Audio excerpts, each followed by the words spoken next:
笑一笑，深呼吸。今日你笑咗未啊？Hello，大家好啊！大家好啊，笑咗未？笑，梗唔笑都要笑嘅。好，訓練嚟嘅呢個都係。係啊，我哋上次咧講完愛語啦，四攝裏邊咧本身有布施同埋愛語嘅。仲有兩樣嘢喎。係啊，跟住第三樣咧就係利行。利行啊？邊個利啊？利益個利，行為個行。咁顧名思義，即係利益嘅行為啦。係喎。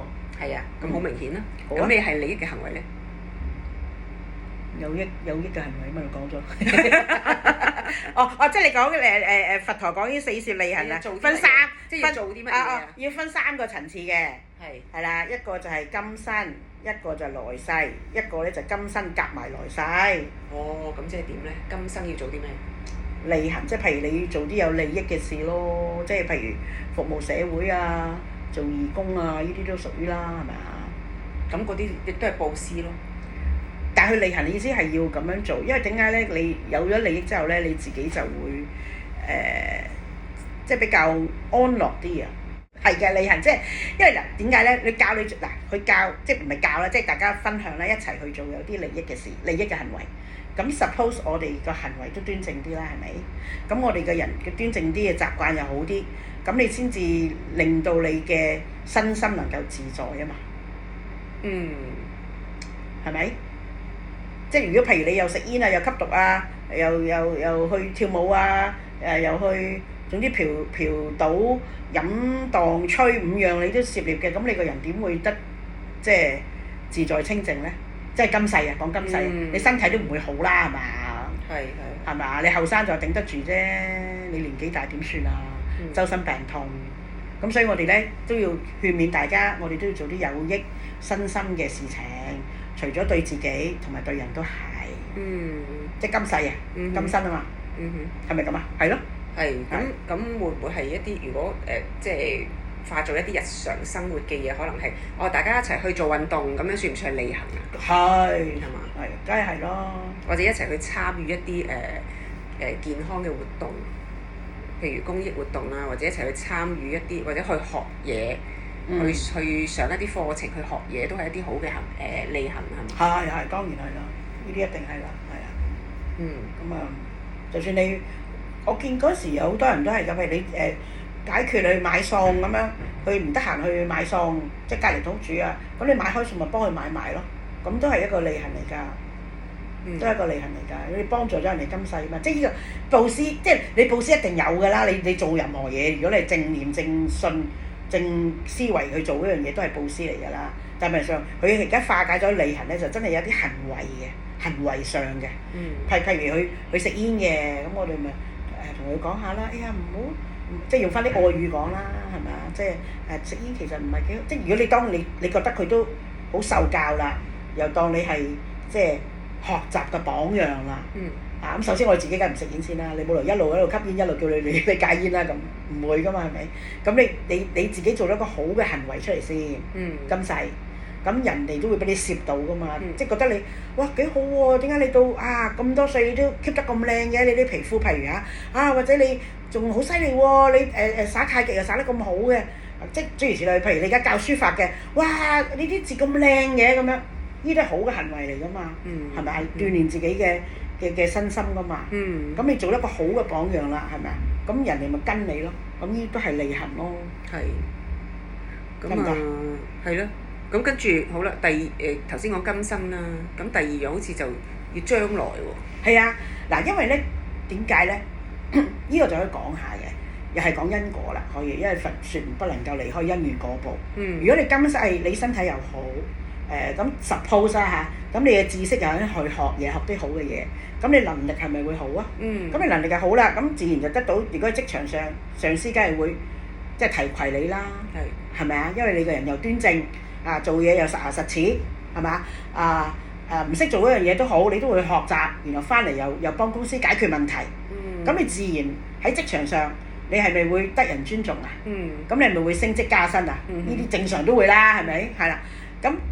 加埋愛語嘅，你個人嘅口德又好嘅，係咪啊？咁你自然就會升職加薪啦，做啲高位啦，咁你就會喺世上有名望啦，我哋叫做有地位啦。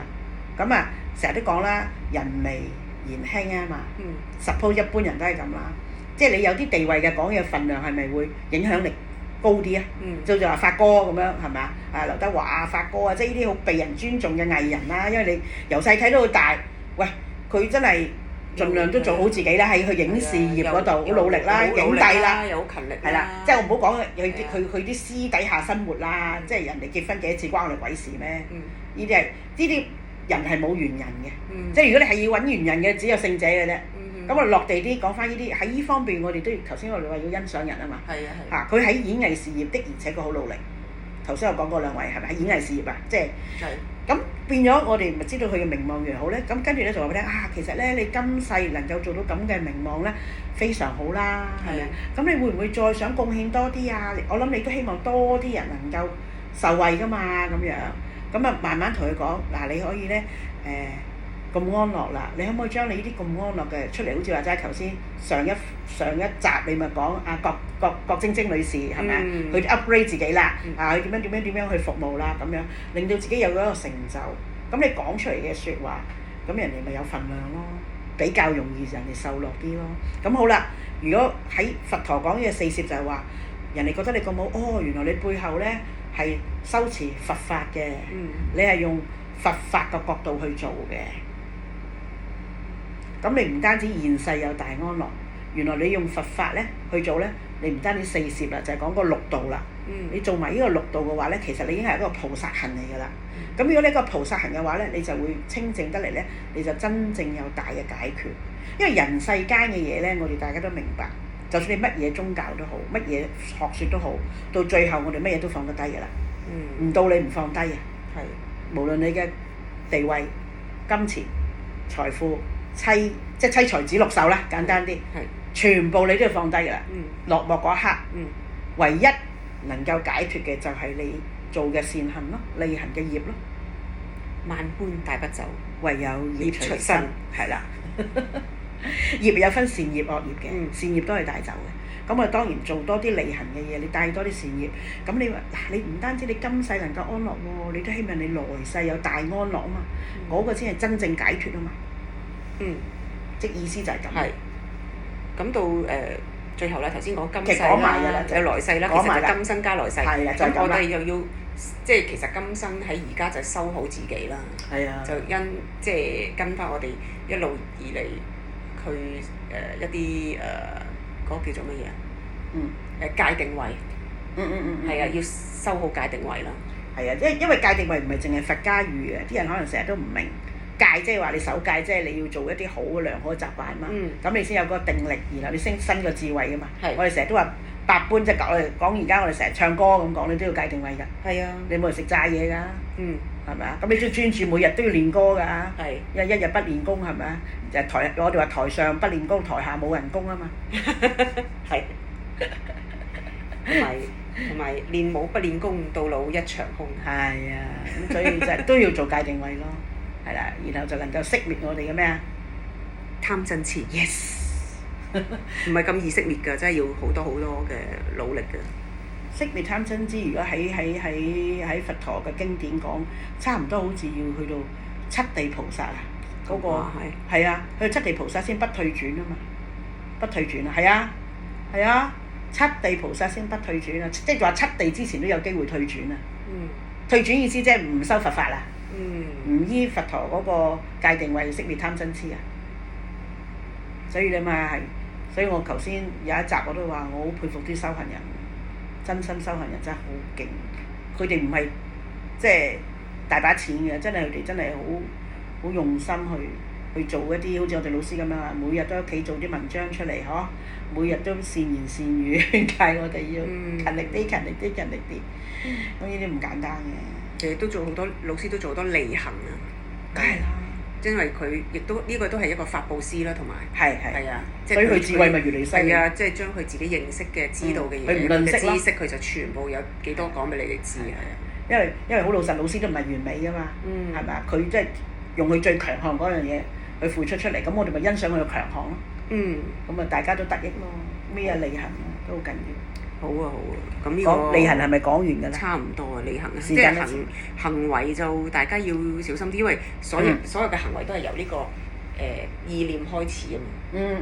咁所以大家即係之前我哋都講過上一集講外語就係口啦，係關於口業啦。係你行為就係身啦。因為我哋成日講身口意啊嘛。係啊。身就係你嘅行動做出嚟。真係好大鑊嘅啫。係啦，所以你一做啲惡行就影響好大。同埋人好得意啊！我唔知你覺唔覺咧？你做幾多好嘢咧，啲人唔係好記得㗎。但係你做一啲衰嘢咧，啲人就記實晒嘅。都係㗎。因為你傷害到佢嘛。係啊，損害到人哋嘅利益咯。係啦，因為快樂，我哋成日都喺心理學嚟講，快樂咧佢唔係寄存喺個腦好耐嘅。因為佢唔係令你真係好快樂，因為大家都明白，你清醒都知道所有嘅快樂其實都短暫嘅，仲好假。即係有啲時啲人，我以前細個唔明㗎，啲人話去完 party 咧，翻屋企嗰時喺路途上好空虛。係啊！心諗空咩虛啫，幾開心啊！即係我嘅人就即係好 IQ 嘅，真係即係成日都諗住頭先啲開心嘢嘅，我就會嘅。咁但係好多人就即係可能喺 party 裏邊都可能俾人講咗幾句唔開心啊嘛。即係人哋啲眼神，譬如阿邊個嚟到咧，就個個擁埋去擁住佢嘅。但係點解我冇人理嘅咧？去 party 啊！你會睇到好多呢啲嘢噶嘛？係咪啊？即係呢啲嘢真係唔好咁傻啊！去到我哋咁嘅年紀好成熟咧，喂，人哋擁埋去，你覺得一定係好事咩？即係你睇深啲。係啊，有好多嘢其實一定係有個原因噶嘛。即係我哋有時即係都幾抽離啊！即係好似旁觀者咁喺度觀察啲人啊，原來呢個世界係咁樣，係咪啊？所以其實你話嗰啲去完 party 啊各樣嘢，咁我哋有時旁觀者坐喺度睇都幾得意㗎，睇到好多嘢㗎，係咪啊？所以利行咧，我哋都會即係講下就係話，有時我哋佛陀教我哋就係話要睇清楚塵世間嘅實相啊嘛，即係睇唔足都睇下啦。即係我哋知道咗，既然所有嘅世間嘢都係假嘅，咁你做乜咁眷戀咧？咁你唔咁眷戀，你咪冇咁執咯。咁你冇咁執，你個人咪會豁達啲咯。係咪咁講啊？即係即係好多時我哋嬲或者唔高興，其實係我哋執啫嘛。我執住佢，點解你同我講啲咁嘅，又唔見你同嗰個人咁講？即係其實，因為我好記得咧，又要講下嘅，呢樣嘢我都幾深刻嘅，就係阿沈殿霞小姐。佢話咧初好嬲啊詹叔嘅，因為覺得佢個人咁冇禮貌嘅，成日講粗口嘅咁，好嬲佢嘅。但係收尾佢點解唔嬲佢咧？原來咧，佢話因為佢見佢咧對個個都講粗口，唔係針對佢啊嘛。係啦，嗱，原來咧，我哋之所以唔開心咧，我哋成日覺得人哋針對緊自己嘅我啊，而嬲啊。如果佢講句説話係對全世界人講咧，你唔會嬲嘅喎。嬲咩啫？佢講出件事啫嘛。同埋佢個人本身就係咁嘅啦。係啦，你一係唔好同佢做朋友嘅，你唔需要嬲佢。係啦，咁就係想講出就係話，我哋嘅我啊，即係如果我哋可以拎開個我。就算利行都係㗎，你做咩都好，你唔好擺咗自己喺個我喺中心咯。冇人圍住你嚟走，而家成日即係都講㗎啦。有啲人咪係要人哋圍住佢嚟走㗎嘛。真㗎，我見到幾多㗎，但係其實佢哋冇心㗎。我身邊睇翻佢哋根本對自己嗰個信心唔夠啊。好驚人哋點樣睇佢啊。咁佢先至做啲嘢出嚟咧，希望你哋注意佢，奉承佢，崇拜佢。但其實講嚟講去就係佢個自信心不足，即係一個自信心足嘅人咧，好似佛陀咁，我唔使你崇拜我，你唔使拜我。其實真係唔 care。係啊，真係唔係好 care 嘅，即係唔 care 我哋唔係代表話即係唔理人，但係我哋好觀好自己嘅心咯。即係其實我哋嗰刻做呢個行為，點解要咁樣做咧？究竟有冇令到人哋有煩惱咧？係咪啊？會唔會引起好多不必要嘅麻煩咧？咁我哋即係要好好咁樣去即係關注自己嘅，係咪啊？即係呢個都係利行嚟嘅，因為你嘅行為嚟㗎嘛。係咪啊？啱啊！好啊，傾到呢度咯。好啊，咁我哋今次講完咁利行啦，咁我哋下一次再講埋最後嗰個4攝。好啊，就係同事。下一次同事三分親。OK， 好，笑一笑，深呼吸，拜拜。